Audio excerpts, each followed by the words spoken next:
Ya, selamat malam dan salam sejahtera dan selamat bersua kembali di alam maya. Ini merupakan malam keempat kita bersama-sama dalam program KKR Anjuran Pelayanan Wanita Wilayah 6. Kita tentunya bersyukur karena atas izin Tuhan, kita berkesempatan sekali lagi menyaksikan bagaimana para wanita kita menyahut cabaran I Will Go. Nah, untuk memulakan acara kita pada malam ini, kita jemput pemimpin puji-pujian Puan Eni Thomas untuk memimpin kita dalam menyanyi beberapa buah lagu. Dan selepas saja puji-pujian ini, Puan Julita akan memimpin kita dalam doa pembuka, dan sejurus selepas doa dilayangkan, kita akan menyanyi lagu tema I Will Go. Terima kasih pemimpin acara. Puji Tuhan, malam ini Anda dan saya berkumpul lagi pada malam KKR yang keempat. Mari kita mulakan dengan doa dahulu. Mari berdoa. Maha besar Tuhan Bapa kami di surga, selamat petang Bapa. Kami mohon Engkau menyertai kami. Bantu kami supaya kami mahu buka hati dan pikiran kami untuk Roh Kudus bekerja, membimbing kami memuji dan belajar tentang-Mu saat kami menyanyi pujian untuk-Mu. Terima kasih Bapa, dan ampuni kami juga. Kami minta ini dalam nama Yesus Kristus Juru Selamat kami. Kami sudah berdoa. Amin. Nah, untuk malam ini mari kita nyanyi bersama sebuah lagu untuk menguatkan kita supaya kita tetap setia sehingga kedatangan Yesus yang kedua kali. Kita nyanyi Bila Nama Dipanggil di Surga, LPMI 88.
Amin.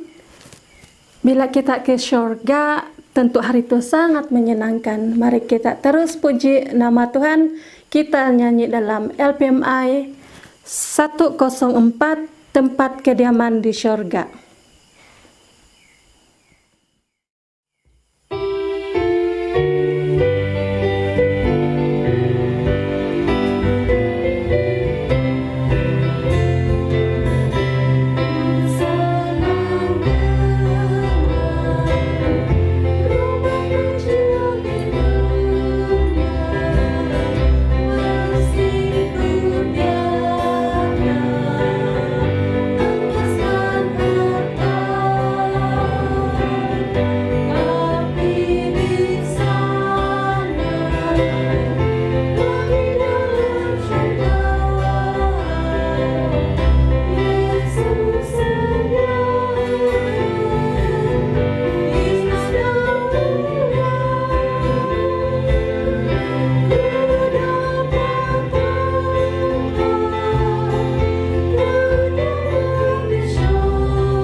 bersatu dalam doa. Maha besar Tuhan Allah Bapa yang bertakhta dalam kerajaan surga. Pertama-tama kami ingin bersyukur dan berterima kasih karena kebaikan-Mu. Kami ingin meninggikan Engkau, karena Engkau adalah Tuhan dan Juru Selamat kami, Pencipta langit, bumi, dan segala isinya. Kami meninggi dan memuliakan Engkau, karena tidak ada Tuhan yang lain yang kami sembah, hanyalah Engkau. Pada malam ini kami sudah siap untuk mempelajari firman Tuhan. Hadirlah bersama kami, urapi juga hamba-Mu yang telah membawa firman Tuhan. Kuatkan dan jemalah kami, agar kami mengerti pelajaran firman Tuhan. Dan kami dapat terapkan untuk mempercepatkan kedatangan Tuhan yang kedua kali. Kami serahkan kehidupan kami di dalam tangan Tuhan. Ampuni segala kesalahan kami. Di dalam nama Yesus kami berdoa. Amin.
Sebelum saya serahkan masa ini kepada pembicara kita malam ini, saya senang sekali membaca serba sedikit biodata pembicara kita sebagai pengenalan. Nama penuh beliau ialah Puan Bernadette Toby, guru bahasa Inggris dan komunikasi di UMS, mempunyai pengalaman mengajar selama 29 tahun dan mendapat pendidikan di SAUC Singapura dalam jurusan TESOL dan pendidikan sekolah rendah. Nah, demikianlah pengenalan ringkas pembicara kita, dan untuk tidak membuang masa, kita beri ruang kepada pembicara. Dipersilakan. Selamat malam semua. Pelajaran kita pada malam ini adalah gereja yang sisa dan misinya. Oke, kita mulai dengan apa itu gereja universal. Saya akan baca daripada buku Kepercayaan Advent, 28 Kepercayaan Advent.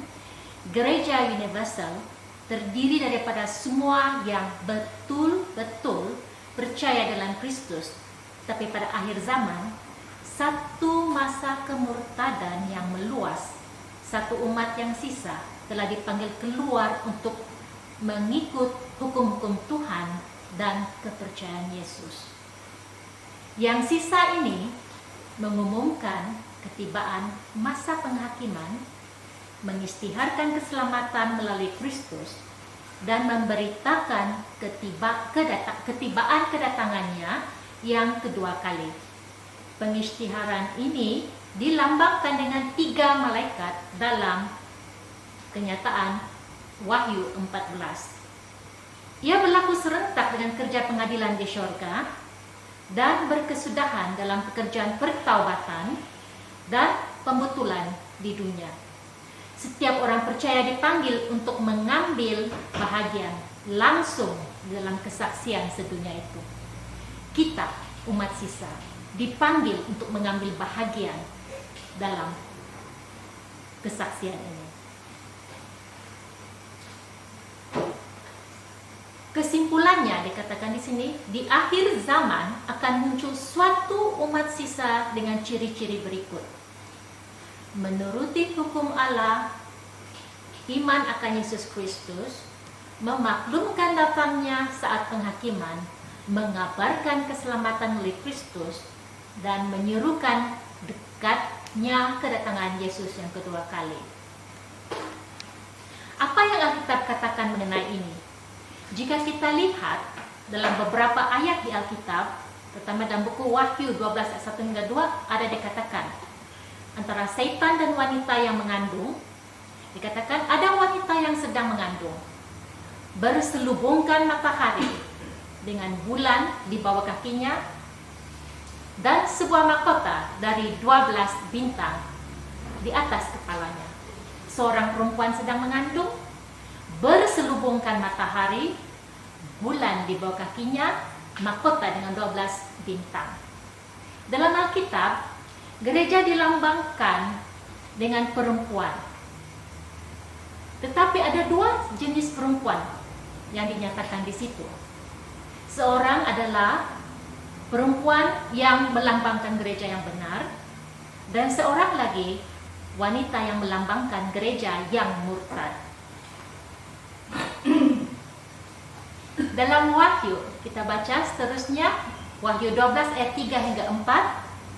Maka tampaklah satu tanda yang lain di langit, dan lihatlah seekor naga merah padam yang besar, berkepala 7 dan bertanduk 10, dan di atas kepalanya ada 7 mahkota.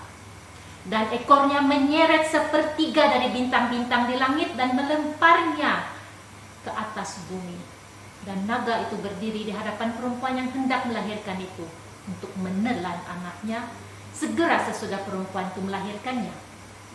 Dan dalam Wahyu 12 ayat 17 dikatakan, maka naga itu menjadi sangat marah kepada perempuan itu dan pergi untuk memerangi anak-anaknya yang lain dari perempuan itu, yaitu orang-orang yang memelihara perintah Allah dan berpegang pada kesaksian Yesus. Itulah setan tengah memerangi umat-umat yang mengikut ajaran Kristus. Setan menyerang bayi yang dilahirkan perempuan, tetapi ia gagal. Sekarang dia menyerang perempuan itu sendiri dan keturunannya, gereja akhir zaman kita. Dan anak yang dilahirkan oleh perempuan itu, yaitu gereja yang benar, adalah Yesus Kristus. Setan berusaha membunuh Yesus dan dia berhasil. Ya, dia berhasil. Tetapi setan kalah ketika Yesus bangkit pada hari yang ketiga dan diangkat ke syurga. Gereja atau perempuan yang diserang oleh setan adalah gereja yang menurut Allah dan memiliki kesaksian Yesus. Apakah kesaksian Yesus itu? Dikatakan di sini kesaksian itu adalah roh nubuat. Jadi yang mempunyai roh nubuat itu akan diserang oleh setan. Bilakah ini terjadi? Bilakah umat-umat sisa ini akan menjalankan tugasnya? Dalam Alkitab ada banyak dikatakan masa bila perkara ini akan terjadi. Yesus sendiri telah katakan, dia ada banyak ayat-ayat yang Alkitab yang menunjukkan perkara ini akan datang. Dalam Matius 24 hingga 4 ayat 4 dan 24 dikatakan Yesus menubuatkan di situ. Yesus menubuatkan akan munculnya nabi-nabi palsu dan mesias-mesias palsu. Dia ada dalam Alkitab, kita boleh membacanya. Dalam Matius juga dikatakan akan ada siksaan yang dahsyat. So, ada nabi palsu, mesias palsu, siksaan yang dahsyat, dan dikatakan juga akan muncul serigala-serigala dan ajaran-ajaran palsu. Dan semua ini terjadi bila 2 Tesalonika katakan menjelang kedatangan Yesus yang kedua kali akan terjadi kemurtadan. 2 Tesalonika 2 ayat 9 ke 10. Kemurtadan itu dilakukan dengan menggunakan mukjizat, perbuatan ajaib, rupa-rupa tipu daya jahat. Sehingga apa yang dikatakan di situ, kemurtadan besar ini muncul roh antikristus. Dan sehingga jemaat sekali dalam Wahyu 2 ayat 4 dikatakan, jemaat telah meninggalkan kasihnya yang mula-mula. Jemaat sendiri tinggalkan kasihnya yang mula-mula. Jemaat telah mengalami kemerosotan dalam doktrin, kebenaran Alkitab diganti oleh ajaran manusia atau istiadat dan tradisi manusia. Setan telah menyerang gereja Tuhan selama 1.260 hari. Dalam Wahyu dikatakan. Dan kita tahu dalam Nubuatan, 1 hari sama dengan 1 tahun.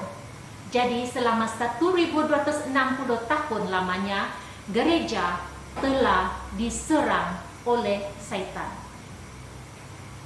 Bilakah ini telah terjadi? 1.260 tahun lamanya, yaitu tahun 538 hingga 1798, gereja yang benar dianiaya oleh gereja yang sesat. Dan menurut sejarah, ia terjadi pada masa Roma kafir, pemerintahan Roma kafir, di mana gereja-gereja semua terpaksa memberi laluan kepada pemimpin-pemimpin yang terpilih untuk membuat segala keputusan. Dan pemimpin-pemimpin ini menyatakan hanya melalui mereka keselamatan setiap umat yang lain akan dapat mendapat keselamatan. Jadi gereja ini adalah gereja yang sesat. Semua tradisi-tradisi, perkara-perkara yang biasa dilakukan dalam penyembahan berhala telah dimasukkan ke dalam gereja.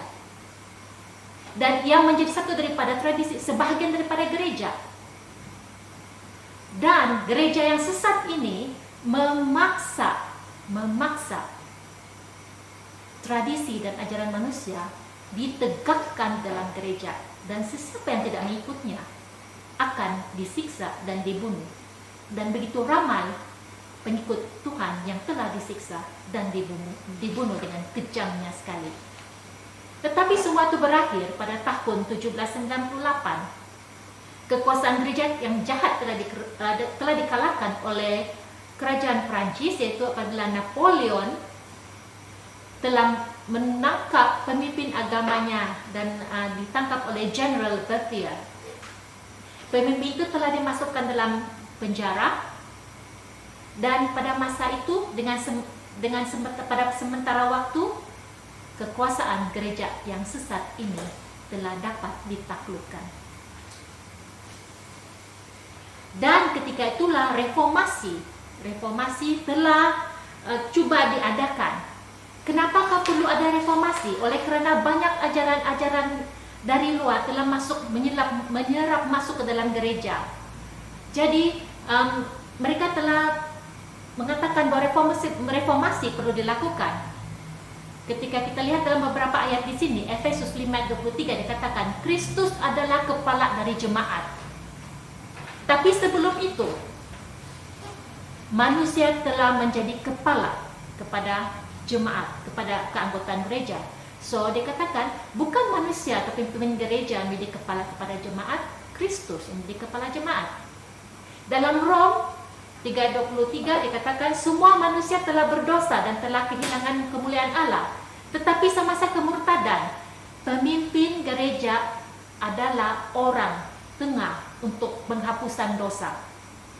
Mereka manusia berdosa. Dikatakan dalam Rom 3:23 semua manusia telah berdosa. Tapi mereka yang berdosa ini menjadi orang tengah, perantara untuk menghapus dosa orang yang lain. Siapakah mereka yang boleh menghapuskan dosa orang lain? Satu ajaran yang sesat. Efesus 1:7 mengatakan pengampunan dosa itu hanya melalui Yesus Kristus. Jadi manusia, pemimpin gereja atau gereja sekali tidak diberi mandat untuk mengampuni dosa manusia. Dalam Efesus 2 ayat 8 hingga 10 dikatakan, kita diselamatkan hanya oleh kasih karunia melalui iman kita. Tetapi sebelum itu mereka telah katakan, kita diselamatkan kerana kita boleh membeli sijil untuk terus masuk ke surga. Jadi jika Anda mempunyai uang, Anda boleh membeli sijil itu untuk terus ke surga. Dan Anda juga boleh meminta dosa-dosa Anda diampuni oleh seorang manusia yang lain. Tapi Efesus katakan kita diselamatkan hanya oleh kasih karunia melalui iman kita, bukan melalui sertifikat atau sijil-sijil untuk menunjukkan yang kita boleh ke surga. Dalam Yohanes 17 ayat 17, firman Tuhan adalah kebenaran. Satu-satunya dasar doktrin adalah Alkitab. Ajaran manusia tidak bisa digunakan untuk menjadikan landasan doktrin. Doktrin gereja harus berdasarkan Alkitab dan bukan benda-benda yang lain atau buku-buku yang lain, hanya Alkitab. Reformasi yang dilakukan adalah, inilah beberapa reformasi yang telah dilakukan. Manusia dibenarkan oleh kasih karunia melalui iman, bukan melalui manusia lain. Yesus sebagai penebus dan berkuasa untuk mengampuni dosa dan menyelamatkan.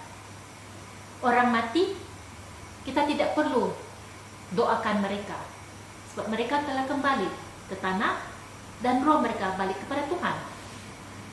Kita tidak ada memuja atau menyembah orang-orang suci atau para rasul. Kita tidak perlu menyembah mereka. Kita tidak perlu menyembah kepada Maria, ibu Yesus. Keselamatan tidak perlu dibeli. Dia bukan untuk dijual beli. Dan orang yang telah mati tidak kemana-mana. Mereka tidak ke neraka, mereka juga tidak ke surga. Setiap orang mempunyai kesempatan untuk menikah, termasuk juga pendeta,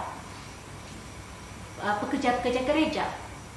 Jadi apakah ciri-ciri umat Tuhan yang sisa? Pertama dikatakan sini, memiliki kepercayaan Yesus. Dalam Wahyu 12 ayat 17 dikatakan, oleh kerana setan tidak dapat membinasakan anak, maka ia marah kepada perempuan jemaat yang benar dan memerangi keturunannya yang lain. Wahyu 14 ayat 4, umat yang setia itu tetap mengikut anak domba itu kemana saja dia pergi. Jadi ciri umat yang sisa, walau apa terjadi kita tetap memiliki kepercayaan Yesus. Percaya Yesus itu Mesias dan mempercayai semua kebenaran Alkitab. Ciri-ciri umat Tuhan yang seterusnya, yang tadi memiliki kepercayaan Yesus, seterusnya mempunyai kesaksian Yesus. Wahyu 14 ayat 12 katakan, gereja yang benar memiliki iman Yesus. Yesuslah satu-satunya juru selamat manusia. Gereja menerima Yesus sebagai Tuhan dan Allah. Gereja memiliki tabiat atau iman yang sama dengan Yesus. Wahyu 12 ayat 17, gereja yang benar memiliki kesaksian Yesus. Yang memahami nubuatan, membantu pertumbuhan jemaat dan bersedia untuk kedatangan Kristus. Kita mempunyai kesaksian Yesus. Tadi memiliki kepercayaan Yesus, mempunyai kesaksian Yesus, dan yang ketiga, ciri umat yang sisa, menurut hukum-hukum Tuhan. Gereja yang benar menuruti perintah Allah. Gereja yang benar setia menurut perintah Allah. Hukum yang dimaksudkan di sini adalah hukum moral. Segala hukum yang ada di Alkitab. Dan Alkitab juga ada katakan, bukan semua yang berkata Tuhan, Tuhan dapat masuk ke dalam kerajaan syurga, tetapi dia yang melakukan kemahuan Bapakku di syurga. Memanggil Tuhan saja tidak menjamin keselamatan kita. Kita harus melakukan kemahuan Bapa kita di syurga. So, ada 3 ciri. Umat yang sisa memiliki kepercayaan Yesus, mempunyai kesaksian Yesus, dan menuruti hukum-hukum Tuhan. Apakah misi kita? Jadi jika kita mempunyai semua itu, ciri-ciri, apakah misi kita? Apakah tujuan kita menjadi umat yang sisa? Pertama, ini semua adalah dalam perkabaran malaikat. 3 malaikat itu, perkabaran malaikat yang pertama, memberitakan Injil ke seluruh dunia. Itu tugas kita yang pertama, memberitakan Injil ke seluruh dunia. Wahyu 14 ayat 6 dan 7 dikatakan, gereja yang sisa memiliki perkabaran untuk mengajak seluruh dunia menyembah dan memuliakan pencipta saja, sebab hari penghakiman telah tiba.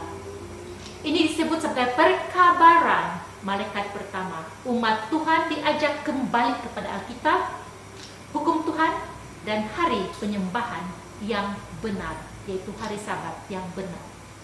Misi umat yang sisa yang kedua, memisahkan diri dari Babel yang sudah jatuh. Wahyu 14 ayat 8 mengatakan, Babel melambangkan gereja yang murtad, sudah runtuh atau jatuh. Babel berarti kekacauan. Setan dilambangkan dengan Raja Babel. Babel juga menunjuk kepada wanita jahat berbaju ungu. Doktrin Babel yang tidak berdasarkan firman Tuhan telah memabukkan dunia, tetapi Babel sudah jatuh. Panggilan diberikan agar kita keluar dari Babel, kemurtadan doktrin itu. Ya, disebut sebagai perkabaran malaikat kedua, maksud saya, maaf. Jadi yang pertama, memberitakan Injil ke seluruh dunia. Yang kedua, memisahkan diri dari Babel yang sudah jatuh. Dan yang ketiga, misi umat yang sisa, menolak menyembah berhala dan image-nya. Menolak menyembah berhala dan image-nya. Wahyu 14 ayat 9-12 katakan, kita diminta Tuhan untuk tidak tunduk dan menyembah doktrin yang ditawarkan oleh Babel, gereja yang murtad. Barang siapa yang tunduk kepada ajarannya, maka Tuhan akan membinasakannya. Ini berarti kita menolak keselamatan disediakan Tuhan jika kita menerimanya. Babel akan memaksakan doktrinnya untuk diterima oleh dunia, dan barang siapa tidak mengikutinya akan dianiaya dan dibunuh. Inilah perkabaran malaikat ketiga. Kita akan dipaksa, tetapi kita harus menolak penyembahan berhala dan image-nya. Kesimpulannya, ada dua jenis wanita dalam Alkitab. Perempuan yang melambangkan gereja yang benar, wanita yang sedang mengandung, dan gereja yang salah, wanita yang berpakaian ungu. Setan amat membenci gereja yang benar. Setan membunuh Yesus, tapi ia kalah karena Yesus bangkit pada hari yang ketiga dan diangkat ke syurga. Dan sekarang setan menyerang keturunan dari gereja yang mula-mula, yaitu umat yang sisa yang hidup pada akhir zaman. Gereja yang benar mengalami penyiksaan sepanjang zaman.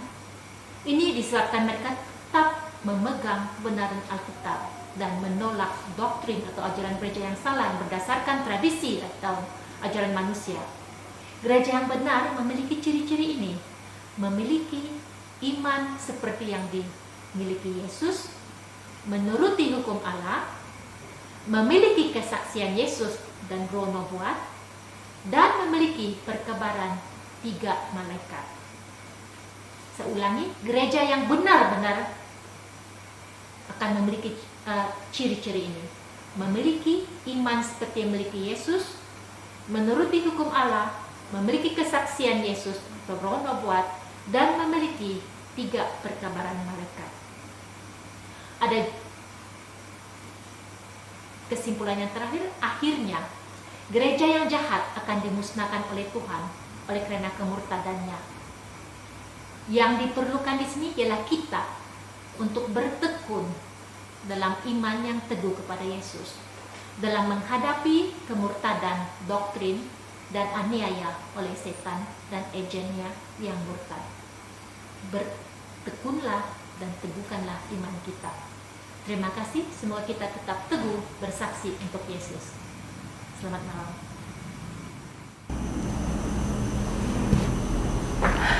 Terima kasih Puan pembicara. Sebentar tadi, saya memang sangat suka dengan pembicara kita tadi. Sebab dia memang tidak pernah menolak apabila diminta untuk menyampaikan pelajaran.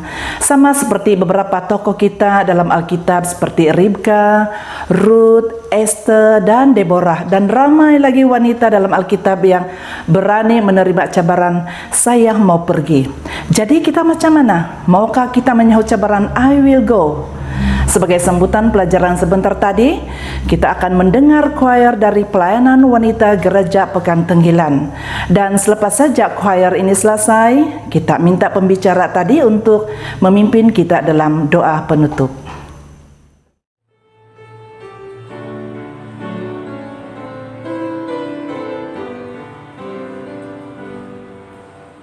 Teguhkan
Mari kita berdoa untuk penutup. Mari tunduk sambil berdoa. Terima kasih Tuhan sebab pelajaran yang telah kami pelajari tadi. Biarlah pelajaran Tuhan dapat membantu kami untuk lebih bersedia sebagai umat-umat sisa. Jaga juga kami dalam perjalanan balik nanti. Terima kasih kerana mendengarkan doa kami. Kerana kami tanya semua dalam nama Yesus. Yesus selamat kami. Amin. Amin.